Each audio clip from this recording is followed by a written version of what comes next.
তো আজকে আমরা দেখব কিভাবে ফুটিংয়ে রডের ওজন বের করা যায়। তো প্রথমে আমরা দেখতেছি এখানে দুটো সেকশন আছে রডের ফুটিংয়ের।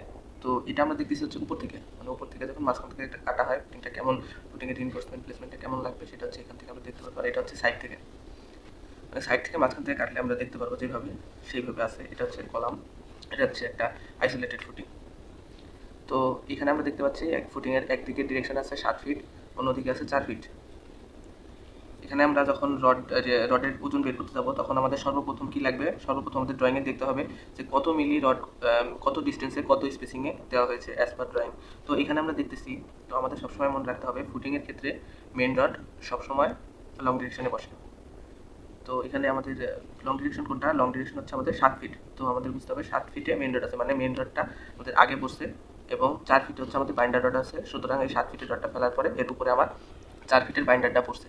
ঠিক আছে, তো আমাদের মেন রডটা দেওয়া আছে হচ্ছে 20 মিলি @5 ইঞ্চি সেন্টার টু সেন্টার, মানে আমাদের এই যে রডটা দেওয়া হয়েছে 7 ফিট লেন্থে যে রডটা দেওয়া হয়েছে এটা আমাদের 20 মিলি রড ব্যবহার করা হয়েছে, 5 ইঞ্চি সেন্টার টু সেন্টার দেওয়া হয়েছে। আর এখানে আমাদের যে বাইন্ডার রডটা দেখতে পাচ্ছি এটা হচ্ছে 16 মিলি 6 ইঞ্চি সেন্টার টু সেন্টার। তাহলে আমাদের এখানে যে রডটা দেওয়া হয়েছে বাইন্ডার রড সেটা 16 মিলি রড ব্যবহার করা হয়েছে এবং 6 ইঞ্চি সেন্টার টু সেন্টার দেওয়া হয়েছে। এখন আমরা বের করি কিভাবে, আমরা এখানে যে রড প্লেসমেন্ট আছে এটার ওজন আমরা বের করতে পারি। তো আমাদের ওজন বের করার জন্য সর্বপ্রথম লাগবে কোনটা, একটা রডের কাটিং লেন্থ। তো আমাদের এখানে 7 ফিট রড আছে, এখানে তো আমরা 7 ফিট হিসাব করতে পারবো না। এখানে আমাদের 2-3টা জিনিস খেয়াল রাখতে হবে, যেমন আমাদের রডের একটা ফুটিংয়ের দুই পাশে ক্লিয়ার কাভার রাখতে হবে এবং এর সাথে আমাদের আছে ডেভেলপমেন্ট লেন্থ। এই যে এখানে আমাদের যেটা দেখতে পাচ্ছি এটা হচ্ছে ডেভেলপমেন্ট লেন্থ বা এটা মাটা বলা হয়। তো কাটিং লেন্থের সময় আমাদের মূল যে লেন্থটা ফুটিং লেন্থ সেটার সাথে আমাদের বিয়োগ দিতে হবে দুই পাশে যে ক্লিয়ার কাভার। তো ফুটিংয়ের ক্ষেত্রে যেহেতু মাটির নিচে থাকে 3 ইঞ্চি ক্লিয়ার কাভার ব্যবহার করা হয়, 3 ইঞ্চি 6 ইঞ্চি। তো ক্লিয়ার কাভার ইন্টু 2, মানে এক পাশের সাথে 2 গুণ করা হয়েছে, প্লাস মাটাম বা ডেভেলপমেন্ট লেন্থ ইন্টু 2।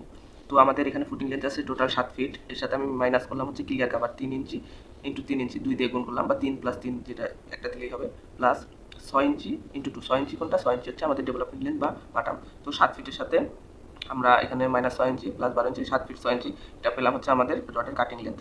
তো এখন আমাদের আরেকটা জিনিস লাগবে, সেটা হচ্ছে রডের সংখ্যা, মানে আমাদের এই 7 ফিটের রড আমরা 4 ফিট ডিস্টেন্সের ভিতরে কতগুলো ফেলবো সেটা লাগবে।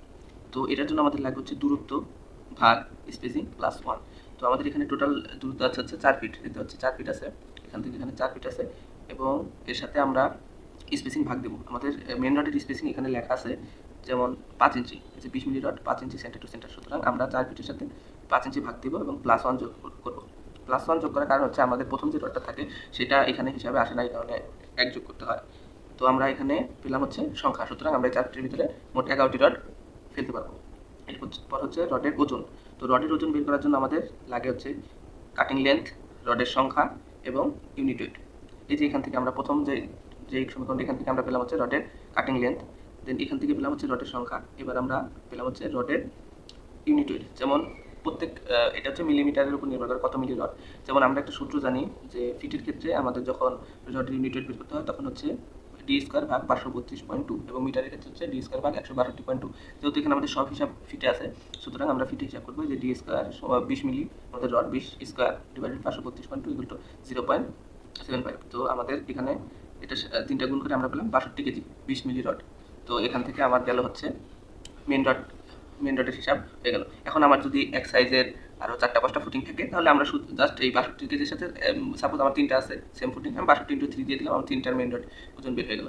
এখন তো আমাদের এখন বাধা হচ্ছে বাইন্ডারটা। তো বাইন্ডারের ক্ষেত্রে আমাদের নিচের জালি বাইন্ডার, নিচের জালি লেখার একটা কারণ হচ্ছে যে এখানে দেখেন একটা জালি আমরা ব্যবহার করছি, কিন্তু ড্রয়িংয়ে বিভিন্ন ক্ষেত্রে যে কম্বাইন ফুটিং, ফাউন্ডেশন, এইসব ক্ষেত্রে ডাবল জালি থাকতে পারে ফুটিং, কিন্তু এখানে যেহেতু আইসোলেটেড ফুটিং একটাই জালি ব্যবহার করা হয়েছে। যদি 2টা জালি থাকে তখন আপনাদের আলাদাভাবে হিসাব করতে হবে নিচের জালি এবং উপরের জালি, টপ লেয়ার এবং বটম লেয়ার। তো এখানে আমাদের বাইন্ডার রডের কাটিং লেন্থ আমাদের যেহেতু 4 ফিট ছিল, ফুটিংয়ের শর্ট ডিরেকশনে 4 ফিট ছিল, ক্লিয়ার কাভার সেম অ্যাজ আগেরটার মতো 3 ইঞ্চি ধরছি এবং সাথে 2 গুণ করছি, মাটাম 6 ইঞ্চি ইন্টু 2, 4 ফিট 6 ইঞ্চি। রডের সংখ্যা এখানে দেখুন 7 ফিট ভাগ 6 ইঞ্চি প্লাস 1, এখানে কিন্তু চেঞ্জ হয়েছে। এখানে দেখুন, এখানে আমরা হিসাব করছিলাম 4 ফিট, ওইখানে আমরা 7 ফিট করলাম, কারণ কি আমার এই 7 ফিটের রডটা, যে এই 7 ফিটের রডটা কিন্তু আমার এই 4 ফিটের ভিতরে বসছে। এটা অনেকে সবসময় সমস্যা করে, যেমন 7 ফিটের রডটা অনেকে 7 দিয়ে ভাগ দেয়, এটা তো হবে না, কারণ 7 ফিটের রডটা আমার পড়ছে হচ্ছে 4 ফিটের ভিতরে, আর এই 4 ফিটের রডটা আমার পড়ছে কিন্তু 7 ফিট, মানে এই যে 4 ফিটের রডটা 1টা 2টা 3টা 4টা 5টা 6টা এইভাবে হিসাব করলে কি আসে যে আমার 7 ফিটের ভিতরে রডটা পড়ছে। তো এক্ষেত্রে আমার 4 ফিটের রডটা যখন আমি হিসাব করবো তখন আমার 7 দিয়ে ভাগ দিতে হবে, মানে 7 ফিটের ভিতরে 4 ফিটের রড কয়েকটা পড়ছে।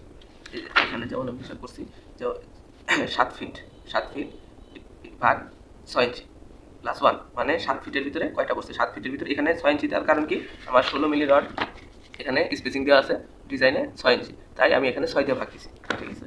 তো 7 ফিট ভাগ 6 ইঞ্চি প্লাস 1, তো এখানে পাইলাম 15টি। রডের ওজন এখন আমরা বের করতে পারি। রডের ওজন হচ্ছে কাটিং লেন্থ ইন্টু সংখ্যা ইন্টু প্রতি ফিট রডের ওজন ডায়া অনুযায়ী, ঠিক আছে। এখানে 4 ফিট 6 ইঞ্চি আমরা পাইছি কাটিং লেন্থ, এখানে আমরা রডের সংখ্যা পাইছি 15টি এবং প্রতি ফিট রডের ওজন হচ্ছে 0.48। আগেরটা দিলাম 0.78, এটা কেন 48 হলো, কারণ আগেরটা ছিল 20 মিলি রড, এটা ছিল 16 মিলি রড। তো এখানে দেখেন 16 স্কোয়ার ভাগ 532.2 দিলে 0.48 আসে, এই কারণে এখানে আমরা 0.48 দিচ্ছি, যেহেতু এখানে 16 মিলি রড ব্যবহার করা হয়েছে। তো 16 মিলি রড ব্যবহার করে আমরা এখানে পেলাম 32.4 কেজি। তো এই ছিল ফুটিংয়ের রডের ওজনের হিসাব। আশা করি আর কারোর কোনো সমস্যা হবে না, ইনশাআল্লাহ।